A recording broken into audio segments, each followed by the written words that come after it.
Hi, hello, my name is Gomer Joseph. I hope you've all been having a great day so far. Welcome back to another True Crime Tuesdays video. If you are new, I welcome you. Today, I will be discussing the tragic case of Emmett Till. Now, researching this case was a lot. Like, this is one case that has truly affected me and has affected generations of people. Emmett's case was just so heartbreaking, and his passing was just so senseless. Like, though it seems like this story has a tragic end, I just want to go ahead and say that there is some truth that offers hope.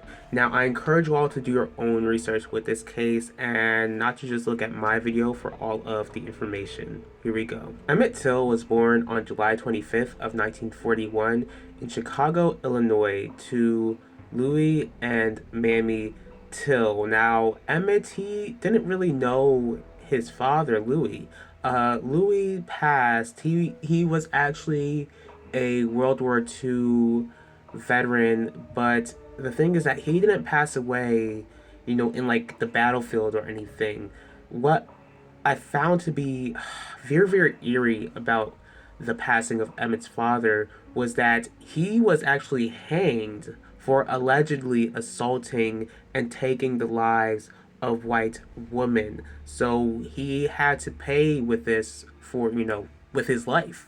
Growing up, Emmett actually had a nickname named Bobo. He was described as someone who was happy go lucky, funny. Emmett loved making other people laugh. He was known to be lovable. He made friends easily. When he was 5, he had polio. So because of, the polio, after he was able to recover, Emmett did struggle with, having a lisp. But, that didn't let him, stop him from being such a positive person. He was described as someone who was playful, nice, intelligent, artistic. He was known to be responsible. So like while his mother was working long hours, he would help take care of the house chores. And he was just a high-spirited young boy. So in August of 1955, Emmett is 14 years old at this point. So his great uncle Moses Wright was visiting Chicago from Mississippi. Before Moses was on his way back to Mississippi, the great uncle was about to go ahead and bring Emmett's cousin Wheeler along with him. The thing about Wheeler and Emmett, though they were cousins, they were also like just very close, very best friends. And when Emmett heard this, like he was set on going with his cousin and with his great uncle Moses. So, he desired to go ahead and visit the family in Mississippi. As for Emmett's mom, Mammy, she did not want her son going over there. She had plans to go on a road trip to Nebraska, but Emmett just kept on insisting on going to Mississippi. Not only was Mammy refusing to send him to Mississippi because of this road trip that she was planning, but she had some very real and, serious concerns about her son going to the South. Now, Emmett, growing up, he was kind of spoiled. So he was, the only, Mammy's only child. And what she really described was that, while she was working, her mother was helping to raise Emmett. So really, like, the relationship that Mammy and Emmett had, it was really more of like, even though, she loved her son and everything, but it was like more of like a mother-brother relationship. Like they were very close, but it was just more like, brother and sister than like mother and son, if you understand what I'm trying to go ahead and say. Because like Emmett, like whenever he asked for something, like he would most likely always get what he asked for. And again, like Emmett had like this big personality. Like he was a very bold young boy, and he was definitely not accustomed to life in the South. Like there is a reason why Mammy left the South. Because of course, like back in the day, you basically had to walk on pins and needles to keep white people happy in order to ensure your survival as a black person in the Jim Crow South. But after constant begging, Mammy eventually allowed Emmett to go on this trip. Before he was able to, travel over to Mississippi, Mammy did the best that she could to absolutely drill every little bit of information that Emmett needed in order to stay alive. Like, she did her best to tell him what to do and what not to do while he was in the Jim Crow South. The day before the trip, Mammy gifted Emmett with the ring of his late father's initials. The following day, Mammy said her goodbyes to her son, but she did not realize that the goodbyes that she was saying to her son Emmett would be the last goodbyes that she would ever say to him. Now, Emmett's in Mississippi. He is enjoying his time there with his family. Like, he is having a blast. But 3 days after his time there, something would transpire, which would take his life on a tragic, unexpected turn. He and his cousins went to a local market to buy refreshments after working hard that day. As Emmett was buying gum, it was said that he whistled, and according to this lady, not only did he whistle, but he proceeded to touch her. This lady was the woman who ran the market with her husband, and the name of this lady is Carolyn Bryant. Staring at a white woman or a white person in general for definitely a long period of time was a big no-no in the Jim Crow South. Whistling or even touching a white woman was definitely out of the question. Emmett noticed the reaction of his cousins after whistling, so because of the whistling, they were absolutely scared to death, which began to scare Emmett himself. Now, if he meant to go ahead and actually whistle that loud, because the way that they described it was they called it a wolf whistle. So when you do the wolf whistle, I'm terrible at whistling, but pretty much if you just have that sound in your mind, that's basically what his cousins heard. But again, I don't know if Emmett meant to go ahead and whistle that loud. I don't know what was going on through his, obviously, other than him being scared to death. I don't know what else was really going on in his mind. I don't know if he meant to actually whistle that loud, because again, he did have a list. Bottom line, they were set on getting out of that area as soon as possible. Once they were able to escape the area, Emmett begged his cousins not to tell his great uncle Moses, because not only did he not want to get in trouble with his great uncle, but he also didn't want to leave Mississippi early, and his cousins didn't want him to leave early either, so they decided to stay quiet. Thinking about that, I can understand what that mindset is. They are, even though Emmett's 14, they're still children.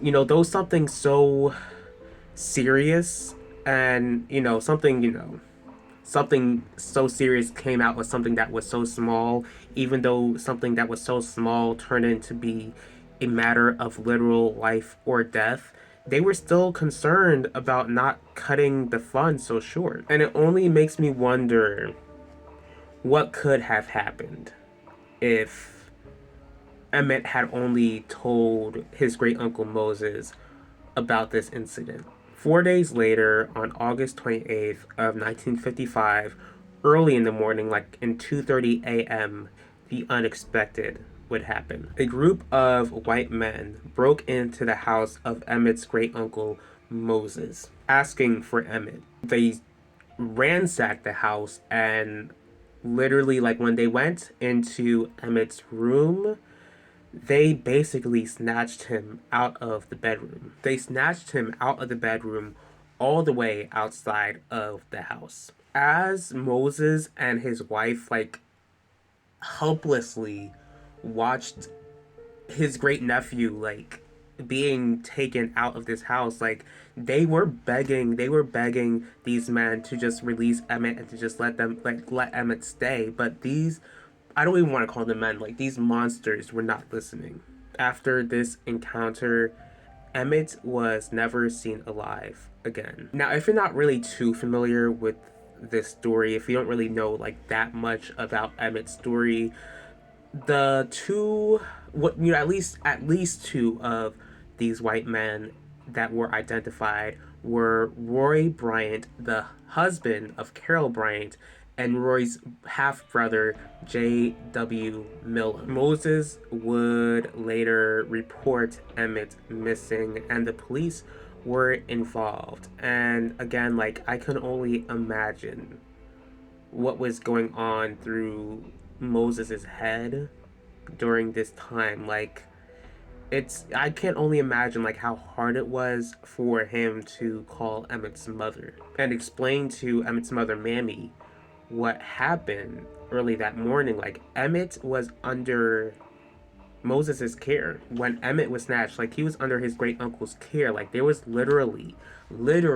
nothing his great uncle Moses could do. Like, I just can't even like fathom like not being able to like protect a family member because of the ways of how, you know, your environment was. And as for, you know, Emmett's mother, like, I can't even begin to imagine what she felt like. It was literally like her worst nightmare come true when she heard that her only child was taken by racist white monsters. So the police got involved. They begin to go ahead and question Bryant and Millam.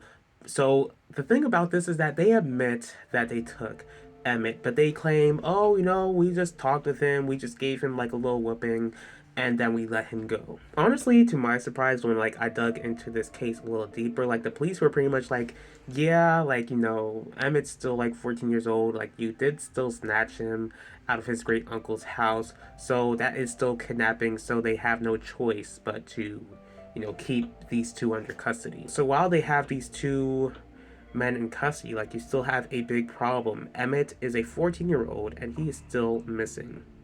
3 days after Emmett went missing, a body was found in a river 25 miles away from his great uncle Moses' house. The body was discovered by a teen fisherman. When the body was pulled out of the river, the body itself did not even look human. It was so unrecognizable. Like, on this body, there are like marks from beatings. You can tell that this body was shot at, and it was also like tied with barbed wire attached to a huge metal cotton fan. Clearly, like, it looked like savages, like complete savages, were responsible for taking the life that this body belonged to. Sadly, it was determined that this body did belong to 14-year-old Emmett Till. The only way that they were able to identify Emmett's body was with the ring, because yeah, it was only his father's ring that helped to identify Emmett. After receiving this news, his family was obviously very heartbroken, especially due to the details of Emmett's passing. And of course, Mammy was devastated because she had lost her only child. But instead of allowing the family to have this time to grieve this tragic loss of this young boy and like make their own funeral arrangements, the sheriff named Clarence Strider pretty much demanded that Emmett be buried like as soon as possible. Hearing that definitely made me give Sheriff Strider the side eye. Like, I'm just here like thinking to myself, like, what on earth is the rush? Like, why is it like so important for you to have this child buried so soon? Mammy heard about the sheriff's demands, but she was not having it. Like, she insisted that her son be brought back home to Chicago. And the thing is, like, that's the thing, like, the sheriff was really trying to go ahead and bury this boy and not even allow the mother to have the time of day to at least try to go ahead and travel to Mississippi herself to say one last goodbye to her baby boy. But again, like, she was not having it. Like, she heard that the family was pretty much, like, ready to bury Emmett at that moment. Like, they had a coffin ready. Like, they were digging up the grave, but by God's grace, they were told to stop. Mammy not only wanted her son's body back home, but she knew that something was up and was not going to allow there to be a cover-up over the passing of her only child. On September 2nd of 1955,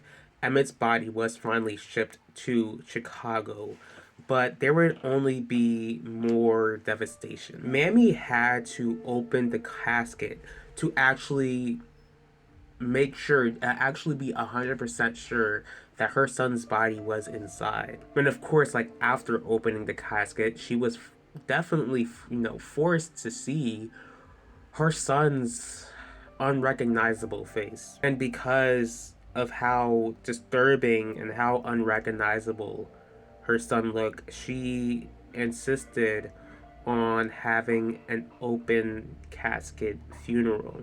Again, if you are not that familiar with this case, like, you might be wondering, like, because I'm trying to go ahead and consider, like, whether to actually put the photo in this video. I'll go ahead and like show you what it is, because again, she wanted the nation to actually see how ugly hatred and how ugly racism is. Like, her reason for having this open casket funeral is to show how ugly racism and hate itself truly is and what it could do to people. During the funeral, 50,000 people showed up, and of course it was an open casket funeral. When lines of people were viewing Emmett's body, they were absolutely devastated, heartbroken, shocked, disgusted. So many emotions from tens of thousands of people at what happened to Emmett. The picture of Emmett's body was shown all over the news, and it just devastated the entire nation. Since Emmett's body was found, Bryant and his half-brother Milam were charged for taking Emmett's life. During the trial, Emmett's great-uncle Moses identified Bryant and Milam as the kidnappers. And you would think that this is just, a simple thing that you just do in a courthouse, like when you witness a crime like this. But again, like, this is the Jim Crow South. Like, if you are a black man snitching on a white man, like, snitches get more than stitches. And just testifying against Bryant and Milam were very dangerous for Moses to do, or any black man to do at that time. As for Mammy, what really sickened me is that, like, whenever she went to the courthouse, she described how there were little white children, literally, like, they were shooting fake guns at her. Like, the way that she described it is like, they had these toy guns, and like they would pull the trigger, but like the little like bang sign would just come out of the guns, and like the parents just thought that was like so funny. And I was just like so disgusted to hear what she had to like go through, because not only are you just going through this tough trial while mourning your son, but you are just seeing the generational hatred pour out on these little ones. She would also risk her own life by taking the stand and testifying against Bryant and Milam. There was also a guy named Willie Reed Lewis who was 18 years old at this point. He witnessed Emmett in the truck of, plenty of people in this truck, like more than 2 people. And the thing about this, like, is that when Emmett was like outside the truck, like, he would hear screams from this barn. And from what Willie described, it sounded like Emmett was being beaten. So like after the screams were stopped, either Bryant or Millen like asked him like if he heard anything. Like of course like he's 18 years old and he had these white men who were just attacking somebody in the barn asking you if you heard anything. Like Willie just told him that he didn't hear anything. Carolyn Bryant would also take the stand and she claimed that, of course, again, earlier on, like her claims was that Emmett not only whistled at her, but that he touched her. But the way that he touched her, she described it as more of a forceful grab on her body, and that Emmett, this 14-year-old boy, threatened to assault her. But again, Emmett's cousins stated that all he did was whistle. After hearing all the testimonies, after hearing all of this evidence, the jury that was full of white men, they hear all this evidence, they hear all these testimonies against Bryant and Millen. They decide, you know what, hey, Bryant and Millen, they seem like cool guys. How about we just go ahead and claim them as not guilty? Hearing that verdict would only devastate the family of Emmett Till even further, because it's like not one thing that you take his life, but all of this evidence points to these men taking Emmett's life, and you see them just get away with taking the life of somebody else. I really wish that I could say that the story gets better, but things only get worse from here. If hearing the verdict not guilty was not enough for Emmett's family, Bryant and Millen would go on to speak with this magazine called Look Magazine. They would speak with Look Magazine a few months after the trial.